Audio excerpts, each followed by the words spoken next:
The small change. David was a quiet boy who lived in a small town.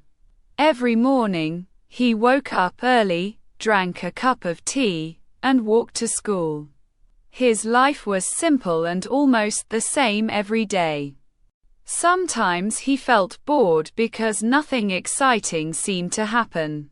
One day, while walking to school, he noticed an old man sitting alone on a bench near the park. The man looked tired and a little sad. David usually walked past quickly, but that day he stopped. "Good morning," David said politely. The old man smiled. "Good morning, young man," he replied. They talked for a few minutes. The old man told David that he used to be a teacher, but now he lived alone because his family lived far away. David listened carefully. Before leaving, David said goodbye and wished him a nice day.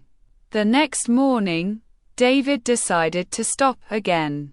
He brought an extra apple from home and gave it to the old man. The man's eyes became bright with happiness.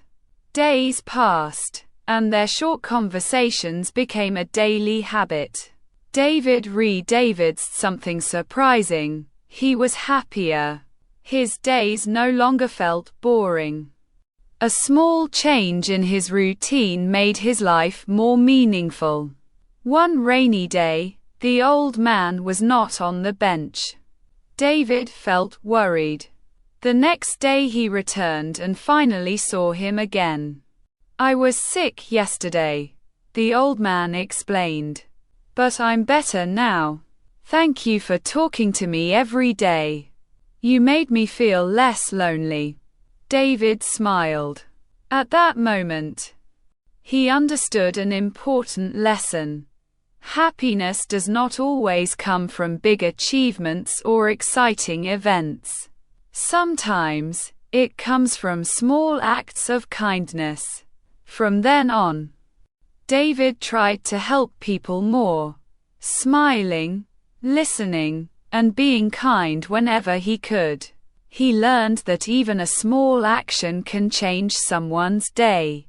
And sometimes, it can change your own life too. The smallest change can make the biggest difference.